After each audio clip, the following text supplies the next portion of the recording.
नमस्कार, जय माता दी। मैं हूं आपका दोस्त होस्ट ए कुमार। उपस्थित हूं एक शानदार टॉपिक लेके माइटोकॉन्ड्रिया, जिसमें अपन बात करेंगे माइटोकॉन्ड्रिया की खोज, माइटोकॉन्ड्रिया की संरचना, रासायनिक घटक और माइटोकॉन्ड्रिया के कार्य। आइए समझते हैं पीपीटी के माध्यम से विस्तार से। समझते हैं माइटोकॉन्ड्रिया को। माइटोकॉन्ड्रिया को सूत्रकणिका भी कहते हैं और कॉन्ड्रियोसोम भी कहते हैं। माइटोकॉन्ड्रिया दो शब्दों से मिलकर बना होता है, मिटोस और कॉन्डियन। मिटोस यानी थ्रेड्स जिसे हिंदी में कहते हैं सूत्र या तंतु, कॉन्डियन यानी ग्रैन्यूल्स जिसे हिंदी में कहते हैं कण। माइटोकॉन्ड्रिया यूकैरियोटिक कोशिकाओं के कोशिका ध्रुव। यहाँ पे एक शब्द आया है यूकैरियोटिक, जैसा कि आप स्क्रीन पर देख पा रहे हैं। अब यूकैरियोटिक कोशिकाएं यानी कि यूकैरियोटिक सेल क्या होती हैं, इसके ऊपर मैं फुल टॉपिक कवर कर चुका हूँ, जिसका लिंक मैं डिस्क्रिप्शन में डाल दूंगा। आप लोग एक बार उसको देख लीजिए, काफ़ी चीज़ें आपकी क्लियर हो जाएंगी। अभी के लिए मैं बता दूं कि सेल दो प्रकार की होती हैं, एक होती है यूकैरियोटिक सेल और एक होती है प्रोकैरियोटिक सेल। यूकैरियोटिक सेल के सबसे अच्छे एग्जाम्पल हैं एनिमल यानी कि जंतु कोशिका और पादप कोशिका। जंतु कोशिका यानी कि हमारे शरीर में जो हम लोगों के शरीर में जो कोशिकाएँ हैं वह यूकैरियोटिक कोशिकाओं की श्रेणी में आती हैं। यूकैरियोटिक कोशिका को हिंदी में क्या कहते हैं, शुक्रांद्रकीय कोशिका। यूकैरियोटिक सेल को हिंदी में कहते हैं शुक्रांद्रकीय कोशिका। यूकैरियोटिक सेल उन सभी जीवों को कहा जाता है जिनकी कोशिकाओं यानी कि जिनकी सेल के अंदर केंद्रकला यानी न्यूक्लियर मेम्ब्रेन से घिरा एक केंद्रक यानी न्यूक्लियस होता है। शुक्रांद्रकीय यानी यूकैरियोटिक कोशिकाएं कहलाती हैं।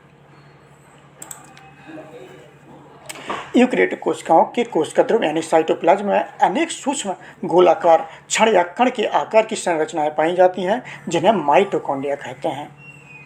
माइटोकॉन्ड्रिया कहाँ उपस्थित होता है? माइटोकॉन्ड्रिया हमारे सेल में उपस्थित होता है। बात करते हैं माइटोकॉन्ड्रिया की खोज की, डिस्कवरी ऑफ माइटोकॉन्ड्रिया। सर्वप्रथम कॉलिकर नामक वैज्ञानिक, जिनका पूरा नाम अल्बर्ट वॉन कॉलिकर है, इन्होंने सन 1880 ईस्वी में कीटों की रेखित पेशियों में माइटोकॉन्ड्रिया की खोज करी।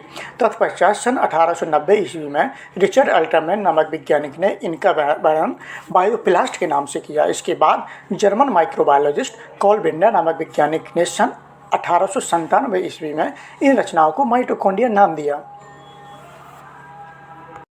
नोट, जैसा कि आप स्क्रीन पर देख पा रहे हो, मैंने कुछ शब्दों को यहाँ हाईलाइट किया है। मैं आप लोगों को यह बताना चाह रहा हूँ कि गूगल पे अपलोडेड कुछ किताबें, कुछ साइटों पे माइटोकॉन्ड्रिया के सन के बारे में, स्पेशली सन के बारे में काफ़ी अनभिज्ञताएँ हैं, काफ़ी गलत जो है इन्फॉर्मेशन है।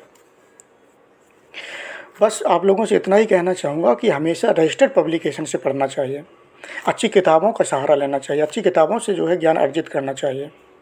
जिस किताब से मैंने माइटोकॉन्ड्रिया के टॉपिक को कवर किया है, उस किताब का रेफरेंस मैं वीडियो के लास्ट में आप लोगों के साथ साझा करूंगा। बस इतना ही बोलना चाहूँगा कि हमेशा रजिस्टर्ड पब्लिकेशन से पढ़ना चाहिए, रजिस्टर्ड किताबों से पढ़ना चाहिए, अच्छी किताबों से ज्ञान अर्जित करना चाहिए। जैसा कि मैंने शुरुआत में ही आपको बताया है कि माइटोकॉन्ड्रिया बैक्टीरिया तथा नीले हरे शैवाल यानी कि ब्लू ग्रीन एल्गाई की कोशिकाओं को छोड़कर पौधों तथा जंतुओं की समस्त जीवित कोशिकाओं में पाई जाती है।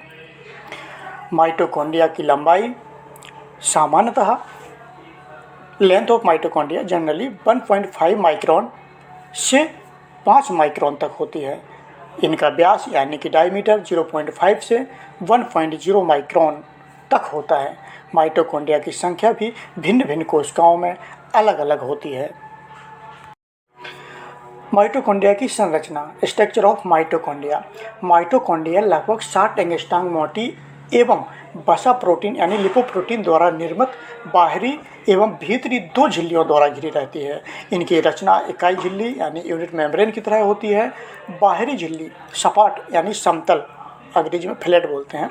बाहरी झिल्ली फ्लैट होती है, बाहरी यानी कि आउटर मेम्ब्रेन फ्लैट होती है, परंतु भीतर झिल्ली यानी कि इनर मेम्ब्रेन अंदर की तरह माइटोकॉन्ड्रिया की गुहा यानी कि कैविटी में बहुत सी हाथ की उंगलियों की भांति रचनाएं बनाती है, जिन्हें किस्टी कहते हैं, जैसा कि आप फोटो में देख पा रहे हैं।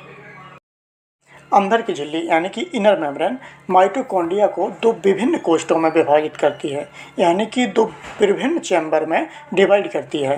पहला है आउटर चैम्बर और दूसरा है इनर चैम्बर। आउटर चैम्बर को कहते हैं ब्राइकोस्ट और इनर चैम्बर को कहते हैं भीतरी कोष्ठ।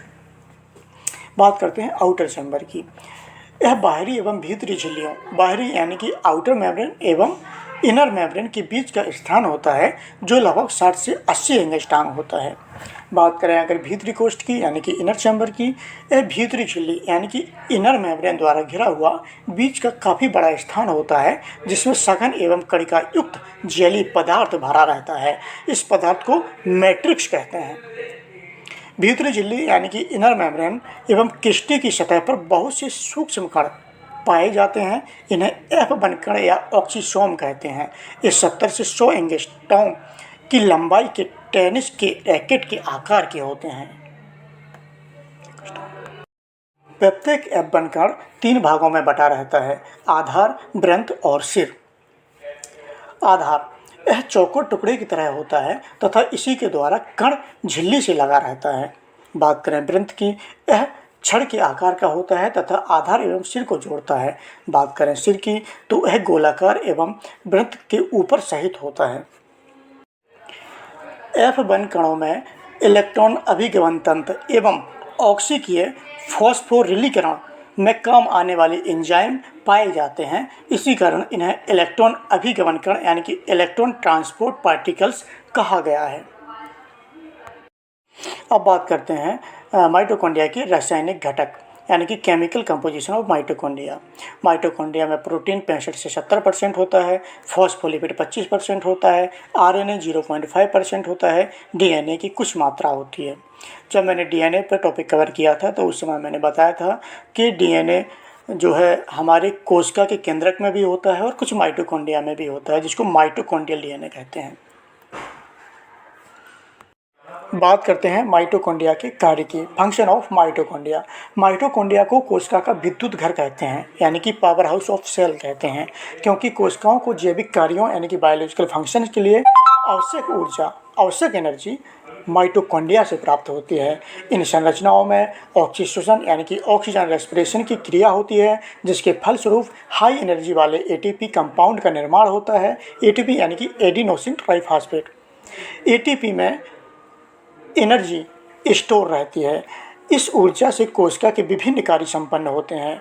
ग्लूकोज के 1 ग्राम अणु यानी कि 1 ग्राम मॉलिक्यूल के पूर्ण ऑक्सीकरण यानी कि कंप्लीट ऑक्सीडेशन से जितनी ऊर्जा विमुक्त यानी कि एनर्जी रिलीज होती है, उससे 38 ATP मॉलिक्यूल्स का निर्माण होता है।